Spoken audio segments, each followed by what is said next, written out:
নবীজির সাহাবী অসুস্থ হয়ে গেলেন।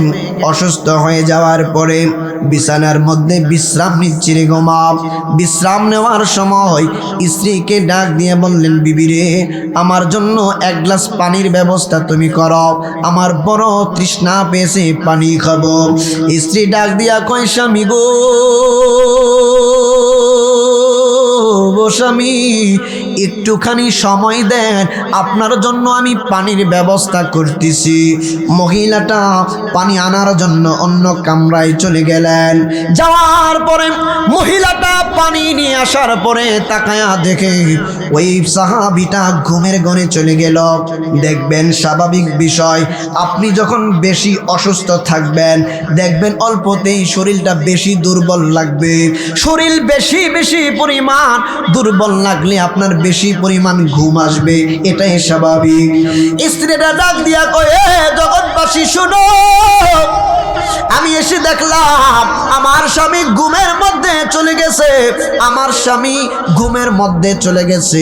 আমি কি করলাম, এই পানির গাছের পেয়ালাটা নিয়ে আমি স্বামীর শিয়রের মধ্যে দাঁড়াইয়া লইলাম। সময় যাইতে লাগলো। অনেকক্ষণ পরে, কিছুক্ষণ নয়, 1-2 ঘন্টা পরে আমার প্রাণের স্বামী ঘুম মোবারক থেকে উঠলেন। উঠার পরে দেখেন বিবি পানির গ্লাস হাতে নিয়ে আমার শিয়রে দাঁড়িয়ে আছে। স্বামী ডাক দিয়া কই, বিবি আমি পানির কথা বলছিলাম, মনে নাই? অসুস্থ বেশি হওয়ার কারণে রে বিবি, আমি বেশিক্ষণ আমি সুস্থ অঘুমে থাকতে পারি নাই, সজাগ থাকতে পারি নাই। বিবি রে, তোমার বড় বুঝি কষ্ট হয়েছে। আমাদের সমাজেও দেখবেন যদি কোনো স্ত্রী তার স্বামীকে একটুখানি গুরুত্ব দেয়, দেখবেন বাজারে মার্কেটে যাইয়া স্বর্ণের আংটি এনে উপহার দেয়। আছে স্ত্রীরা, মা বোনরা, এটা আপনাদেরকে টেকনিক। একটু আপনি ভালোবাসা দেন আপনার স্বামীকে, দেখবেন একটু টেক কেয়ার করেন, আপনার জীবন দেখবেন সুন্দর হয়ে যাবে। ঠিক না ভাই? ঠিক। স্বামী ডাক দিয়া কই, বিবি আমি তোমার কাজে সন্তুষ্ট হয়েছি। কি চমৎকার ঘটনা! এখন আমি তোমার কাজে সন্তুষ্ট হয়েছি রে বিবি।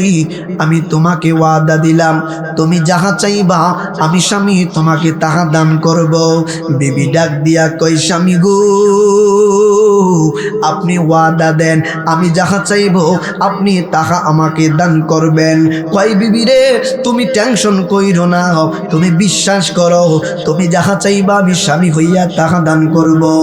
এইবার স্ত্রী ডাক দিয়া কই, স্বামী রে আমার, আপনার কাছে আমার এই মুহূর্তে চাওয়া হলো, আমার আকাঙ্ক্ষা হলো, আপনার কাছে সবচেয়ে বড় চাওয়া হবে এইটা। কই, কেমন কি এটা চাওয়া? তুমি কি চাচ্ছ? বলেন, এই মুহূর্তে আপনি আমাকে তালাক দেন। আল্লাহু আকবার।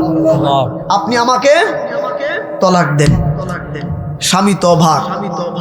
নবীর সাহাবী ডাক দিয়া কয়, রে বিবি, স্বামী সন্তুষ্ট হলেন, স্ত্রীর দ্বারা ভালো কোনো কিছু আবদার করে আমাকে স্বর্ণের একটা ব্রেসলেট দান করতে হবে, আমাকে সুন্দর করে একটা আংটি দান করতে হবে, গিফট করতে হবে। আমি খুশি হইলাম, তুমি আমাকে বললা তোমাকে তালাক দেওয়ার জন্য। বিবি রে, এটা কেমন উপহার, এটা কেমন মস্কারি করা হচ্ছে আমার সাথে? বিবি ডাক দিয়া বললেন, স্বামী রে, আমি আপনার কাছে তালাক চাইছি, আপনি ওয়াদা তো দিয়েছেন, আপনি নবীর সাহাবী, আপনি মিথ্যা কথা বলতে পারেন না। আল্লাহু আকবার। আপনি মিথ্যা কথা বলতে পারেন না। এইবার নবীর সাহাবী পেরেশানির মধ্যে পড়ে গেলেন। হাই হাই, কি সর্বনাশীর কথা! বিবিকে আমি খুশি হয়ে আমি দিতে চাইলাম উপহার, আমার বিবি আমার কাছ থেকে উপহার স্বরূপ চাইল তালাক। আমি এখন কি করব? ইঞ্জিমিনি টাইমে ডাক দিয়া কই, বিবি রে, আমি তোমাকে তোমার এই যে চাইলাম আমার কাছে, আমি তোমাকে তালাক দিব, কিন্তু শর্ত হলো তার পূর্বে আমরা রহমাতুল লিল আলামিন নবীজির কদম মোবারকে একটু যাব। স্ত্রীটা ডাক দিয়া বললেন, স্বামী নবীর কদম মুবারকে কেন যাইবা? স্বামী ডাক দিয়া বললেন, বিবি রে, রাহমাতুল লিল আলামিন নবীজির কদম মুবারকে যাওয়ার পরে, নবীজির সঙ্গে পরামর্শ করার পরে তোমাকে তালাক দিব। এনজিমিন টাইমে ওই স্ত্রী ডাক দিয়া কই, স্বামী রে আমার, চলুন চলুন, নবীর কদম মুবারকে চলুন, আমাকে আপনি তালাক দিবেন, আপনার নিকটে আমার এটা চাওয়া। নবীর সাহাবী বড় টেনশনের মধ্যে পড়ে গেলেন। যাইয়া ডাক দিয়া কই, বিবি রে, ও বিবি, চলো নবীর কদম মুবারকে চলো।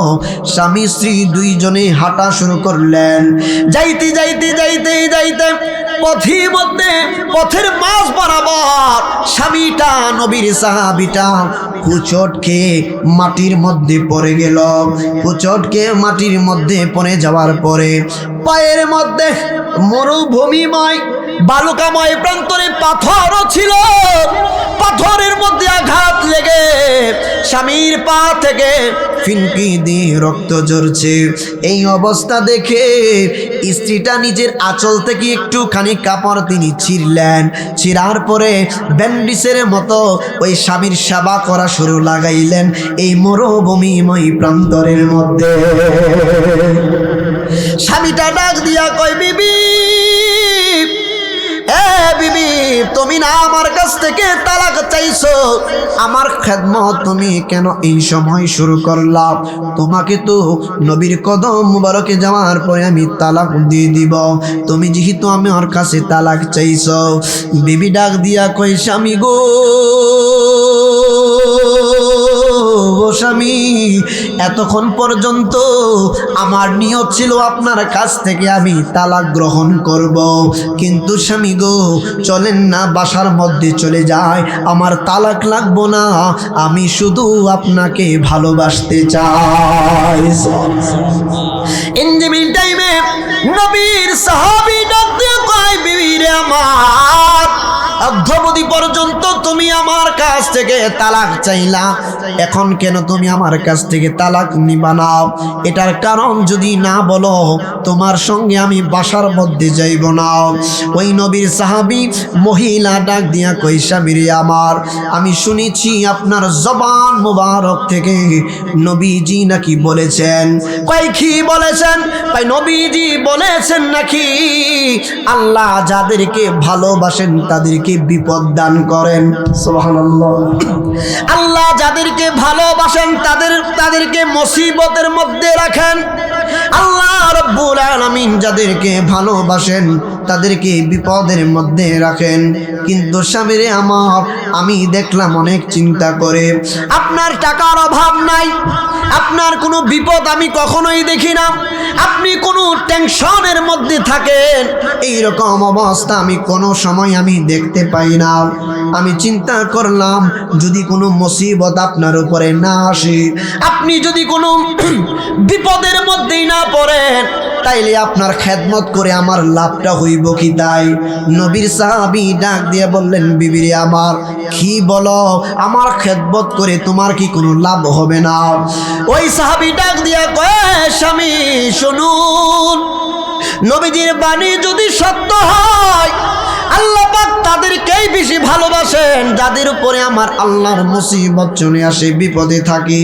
আপনাকে কোনোদিন আমি বিবি দেখলাম না কোনো মুসিবতে পড়তে, আপনি কোনোদিন বিপদের সম্মুখীন হন নাই, তাইলে বোঝা গেল আপনি আল্লাহর প্রিয় পাত্র হতে পারেন নাই। আপনি যদি আল্লাহর প্রিয় পাত্র না হন, তাইলে আপনার খেদমত করলে আমি মহিলার কোনো লাভ হইতো না।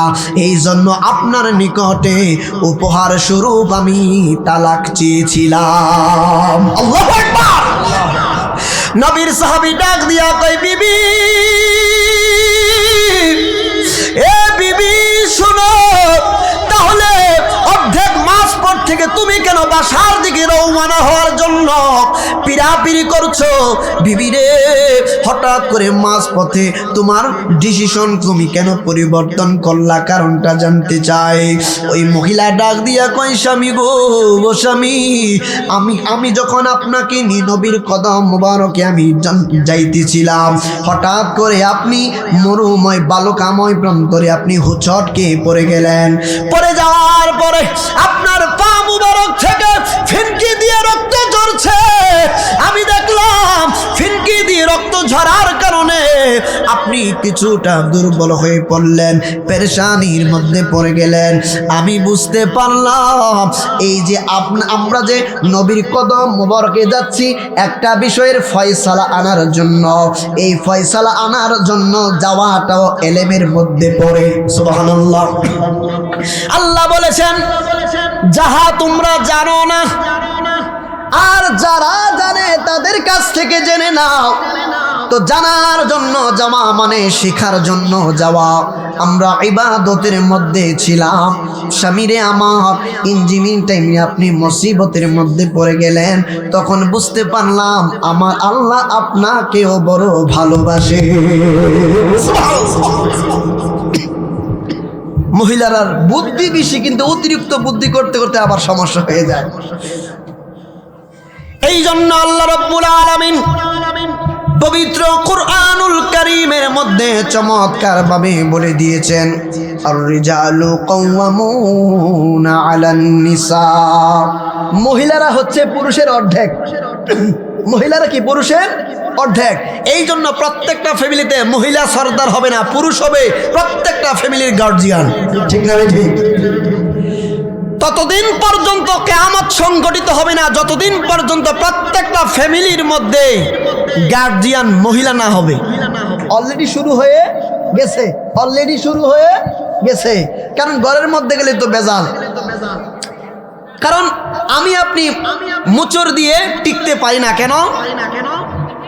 বিপদে পড়ে যাব, ছেলে মেয়ে আছে, সংসার আছে। আমরা রাগ করে থাকতে পারি না। পুরুষের রাগের কোনো দাম আছে? নিও পুরুষের রাগের কোনো দাম নাই। অনেক পুরুষ তো এমন আমাদের কাছে বলে, হুজুর আমার জীবনে আমি রাগ করি নাই। কেন? হুজুর রাগ করার সুযোগই নাই। তো রাগ করার সুযোগ নাই কারণ কি? ওই আমার ওয়াইফ বউ আমার রাগ করবার লাগিয়ে দেন। আমি এত ভালো আপনার বউ? না হুজুর ভালো না। কয় কি? আমার বউ রাগ ওই শেষ না, আমার বউ এর রাগ ওই শেষ না। তো আমি রাগ করুম কোন সময়? তার সিরিয়াল কি শেষ হয় না? মাগো মনে রাখবেন, স্বামী যখন ঘরের ভিতরে প্রবেশ করবে, দাখিল হবে, ওই স্বামী স্ত্রীর চেহারার দিকে তাকায় যদি মুস্কি হাসি দেয়, বুঝবেন ওই স্ত্রীটা জান্নাতি। আরে হ্যাঁ, নিজের বুকে হাত দিয়ে বলেন কয়জন লোক ঘরের মধ্যে দুইটা মুস্কি হাসি দিতারেন? হ্যাঁ, সারাদিন দেখবেন জালের লগে, if you don't mind please, জালের লগে ননদের লগে সময় কাটাচ্ছে, দুষ্টামি করছে, গ্রামের বাসায় সৈতাল করে আর কি, বুঝেন না, দুষ্টামি করতেছে, কোনো সমস্যা নাই। যেই বেডরুমে ঢুকলো স্বামী, যেই স্বামী আর স্ত্রী একসাথে হইলো, আমার মাথাটা ঘুরাইতেছে কেড়ে না জানি হঠাৎ কইরা, আমার মাথাটা কেড়ে না যে হঠাৎ করে বুঝছে ভাল লাগতেছে না। তো জামাই কি করবো বাদ দইয়া? তো ভালো না লাগলে একটা নাম্বার ট্যাবলেট খেয়ে খুঁজতে যাবো। আর কোন করার আছে? এই 3-4 ঘন্টা যে বসে আড্ডা দিল, তখন পেট ব্যথা ছিল না। মাগো সাবধান হয়ে যান, কবরে যাওয়ার পরে আপনার উপায় থাকবে না। কারণ কোন নারী যখন বিবাহিত হয়ে যায়, স্বামীর ঘরে চলে যায়, ওই স্বামীর সন্তুষ্টির উপরে তার ঘরের আয় উন্নতির বিষয়টা আল্লাহ নির্ধারণ করেন। সুবহানাল্লাহ।